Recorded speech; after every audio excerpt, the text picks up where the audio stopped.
This is Cicero in Catilinam Oratio Prima, chapter 9, part 1.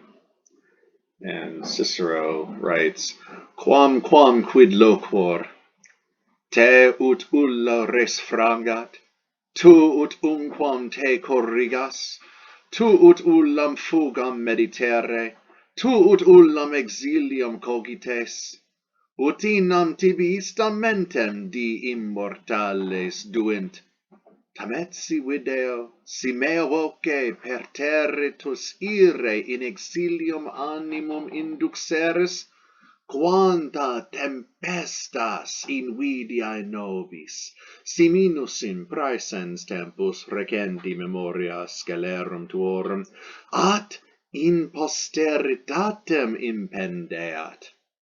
Sed estanti, dum modo ista sit privata calamitas, et a rei publicae periculis seiungator. Sed tu, ut vid istuis commovare, ut legum poenas pertimescas, ut temporibus rei publicae cedas, non est postulando. Neque enim ises, Catilina, ut te aut pudor umquam a terpitudine, aut metus a periculo, aut ratio a furore revocarit. Harsh words from the consul. Quamquam quid loquor. Quamquam is although, and yet quid loquor. What am I saying? Why am I talking? Why am I still talking? And every student in class is wondering the same thing. Why are you still talking, still going? This is chapter 9. It's because Catiline's still there. He hasn't left yet. And there's something about the temperature, the way the room is going, that the senators have not broken for Cicero yet. He has no indication yet that he has swayed them, that he has persuaded them that he's right, Catiline's a danger, and Catiline's still there. So as long as Catiline's still there, why not continue to abuse him? And something needs to happen to indicate to Cicero that, okay, the tide has turned, the dam has burst, I've won this. Te, once again, we love tus and tes, any word that talks about you kind of contemptuously right at the forefront. Make sure that Catiline is at the forefront of everyone's mind, that you, Catiline, everyone knows who we are talking about. Ut ulla res frangat. These subjunctives, frangat, corrigas, meditere, which stands in for mediteres and cogites, those are all present subjunctives. And a lot of grammars explain them as exclamatory questions, highlighting Cicero's contempt. But I think you can just easily translate these as just ordinary normie adverbial purpose clauses. Yet, why am I still talking? So that something might break you, so that ulla res frangat, so that something might actually break you. Something might actually make you realize, dude, the problem is you. Tu ut umquam te corrigas, as if anything, as if you might ever correct yourself. You can see correct in corrigas, as if you might ever aright yourself. We have the word incorrigible in English, incorrigible, not able to be corrected. Catiline is rather incorrigible. Tu ut ullam fugam meditere, as if you would think on, meditate, you would ponder or ruminate on any flight, on any escape, as if you would think about escaping. Remember, Catiline's problem is that he's got too much audacia. He has too much boldness. He doesn't have enough timor, and he doesn't have that nice in the middle fortitudo between timor and audacia. He has too much audacity. He has too much aggression. He doesn't have enough fear, enough caution. So, as if he would think about retreating, he's always going to charge forward. Tu ut ullam exilium cogites, as if you would think on any exile, any banishment, as if you you would decide on any sort of banishment, self-exile. Yeah, sure, you. And this is going to nicely correspond with the line at the end, the neque enim ises. So once again, the fault with Catiline is a moral one. There's something broken in him that he can't fix. Utinam, would that. It's a wish for either the past, present, or future. And here we have Utinam followed up with duint, which is the old Latin optative. Optative, what? So we have the indicative mood, the subjunctive mood, and the imperative mood. Greek has an additional optative mood, and Latin used to have an optative mood as well before it kind of dropped out and merged with other things. The old Latin optative looks a lot like what becomes the subjunctive, and then parts of the subjunctive become part of the future endings for the third IO, and fourth. Those are all related in some way. So duint is the optative third person plural of do, dare, dedi, datos. This is an extremely rare form, very odd. And it's almost like Cicero is using archaism, an old style, old-timey format, like a prayer. The way that we still have frozen old style forms and prayers. Our Father, who art in heaven, hallowed be thy name. That is an old-timey way of talking that we today in modern day English on the street, we don't talk like that. We don't say, thou art a liar. But we have frozen that prayer to keep it sort of archaic, revered, respectful. So Cicero is invoking the de immortales, the deathless, immortal gods, and he's using an archaism, an old style form of do dare to really hammer home, one, just how intellectual and learned he is, and two, just also how pious he is to use the archaic form with the deathless gods, to know that would be the archaic prayer. So would that the deathless immortal gods would give you that mindset, would give that mindset to you, as if the immortal gods would give that idea to you, the idea to flee, to fugam, to retreat, to exilium, to go into self-exile. Would that the immortal gods would give you, like the optative here is showing not just an archaism, but just how remote. An optative in Greek is more remote and unreal than the subjunctive. So it shows just how far from possible the immortal gods are going to give him this mindset, to all of a sudden change his mind that, oh yeah, maybe I should flee, I should leave the city. Tametsi video. It's a combo of Tom and Etsy. Although, video, I see it, and yet I see it. Even so, I see it. I know it's going to happen. Video, I can see it. I know the future. Si mea voce perterritus, if perterritus, terrified, scared, thoroughly scared, mea voce, by my voice, by my words, by my speech that I'm giving right now.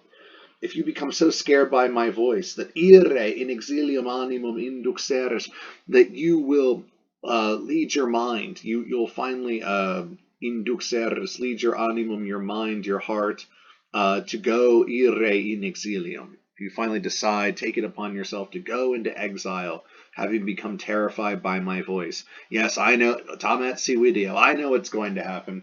Quanta tempestas, how great a tempestas, a storm of invidiae nobis. I always think of Eeyore from Winnie the Pooh, the depressed donkey, and he's always you think of him as having a depressed rain cloud over his head, always raining down on him. I suppose, I guess. That's how I think of tempestas here. How great a storm of invidiae, of ill will, of just leering hatred will impendeat, will hang over, and that takes the dative, will hang over us. Now I'm going to take a minute or two to talk about invidia. go ahead and go to your notes and glosses and check out that selection on invidiae that I translate from Ovid. So remember that the ancients love to personify things. So they love to take, especially emotion, abstract thoughts. They personified them into gods. So we have invidia. In Greek, she's known as Nemesis, and she's a god. And in Latin, she's invidia. She's known as a goddess as well. Invidia it's in and video, so it's looking in on, looking at, or looking upon. I think we did this in class a couple times where I picked a kid and then we had everybody in class look at that kid. And that kid, of course, was really uncomfortable because everyone's just staring at him. And that's what invidia is. It's usually translated as envy, but it's a too close looking upon something. So it's that feeling of being watched. It's that feeling that someone is silently, quietly watching you, and they're noticing, flaws and imperfections in your face, and they're noticing, is that a rash that he has? Oh my gosh, are his eyes crooked, or what's the problem? And it's that feeling of being watched. It's really uncomfortable. And so Cicero is bemoaning that, oh yeah, if I scare you to the point where you decide that you're going to go into self-exile, yeah, tametsi video, I know it's going to happen. I can see it. Such a storm of ill will hang over me. Yeah, people are going to hate me. They're going to give me the evil eye. They're going to leer at me and look at me funny in the street. I'm going to get that. So make sure you check out that translation of Ovid about invidia in the notes and glosses, and how she's described, how the personification of this action of looking upon someone is described. And that is taken from Ovid's Metamorphoses, Book 2, lines 760 to 782. Anyway. Si minus in praesens tempus recenti memoria scelerum tuorum. And this is kind of a sly little dig. So, how great a storm of ill will hang over me. Less so in praesens tempus, less so in the present time, and that is recenti memoria, ablative of cause, due to the recent memory, scelerum tuorum, genitive, of your wickedness, of your crimes. At in posteritatem, but it will hang over me. Nobis stands in for mihi. It's the plural for the singular. Such a storm of ill will hang over me. Less so in the present time because of the recent memory of your crimes, but in posterity. But in the future, this great storm of ill will hang over me. Why is impendeat subjunctive? Because we have an indirect question. The direct question would be, how great a storm of ill will hang over me? Quanta tempestas impendibit. And this is the indirect question example. So yeah, I see how great a storm of ill will hang over me. Not so much in the present time because of the recent memory of your crimes. People will remember what a scumbag you were, and they won't hate me so much for getting rid of you. But in posteritatem, but in posterity, in later times when people forget how much of a scumbag, how bad you were, yeah, then they're going to give me the evil eye and say, oh yeah, that's Cicero, he got rid of Catiline. Catiline did nothing wrong, he wasn't so bad. Boo, Cicero, boo, he's a big phony. Said est tanti. Tanti is a genitive of price, but it is of such worthwhile. But it will be so worth it. But it will be worth it. Dum modo, provided, as long as ista privata calamitas sit, as long as that damn calamity, that stupid calamity, that calamity is privata. That calamity would be the ill will, the tempestas invidiae, that storm cloud of ill will, of ill feelings that's going to constantly hang over Cicero and rain down upon him. That calamitas. Yeah, provided that calamity is a private, privata, stays a private thing.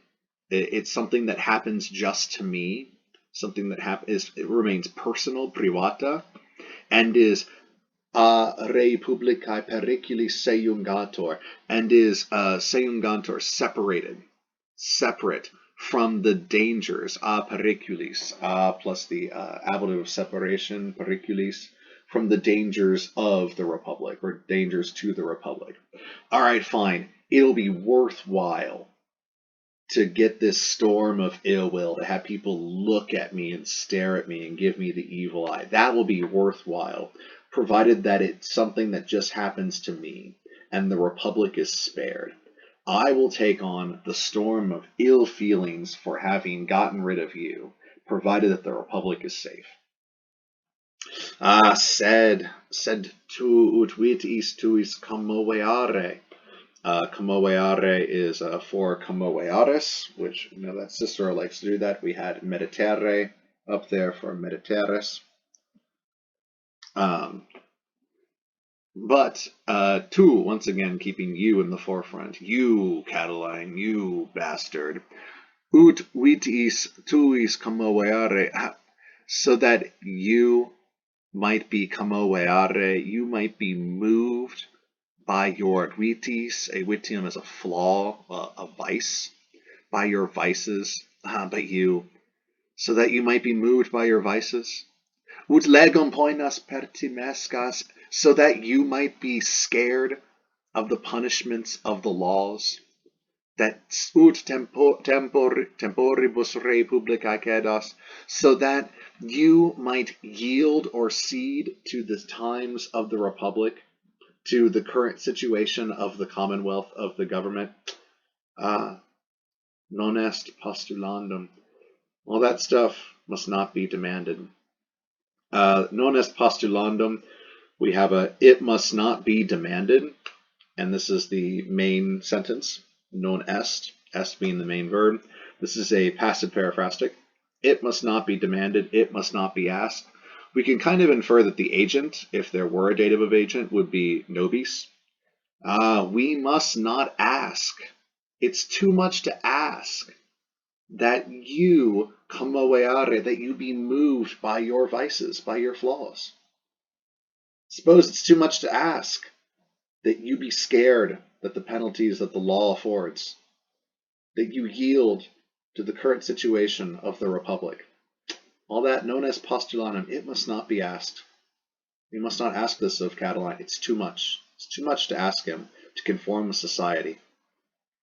For neque enim, he says, enim being a postpositive emphatic form of nam, both mean for.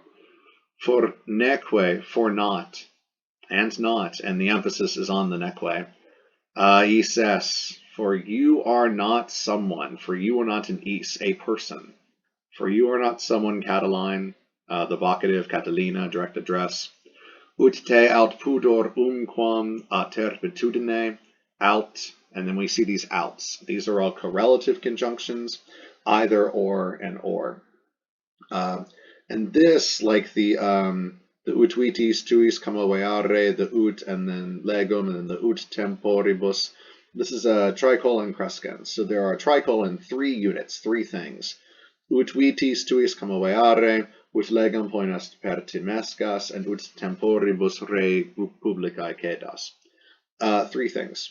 It must not be asked that 1, 2, 3, you do these 3 things. For you are not the sort of person, Catiline, that, and then we have another 3 things.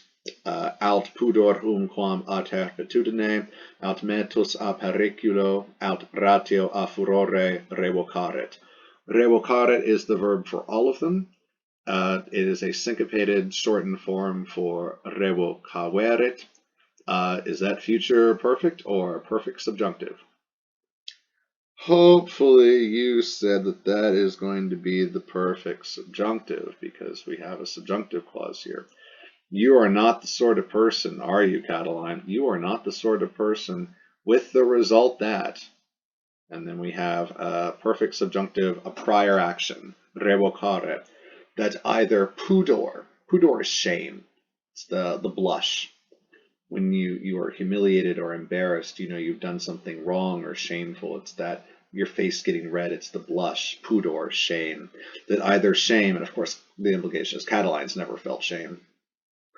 Te is the direct object of revocare, so that either shame has ever, umquam has ever called te, you back from turpitudine, from shamefulness, from vileness, or altmetus, or fear, dread, has called you back. Te, once again the direct object of revocare, has called you back from danger.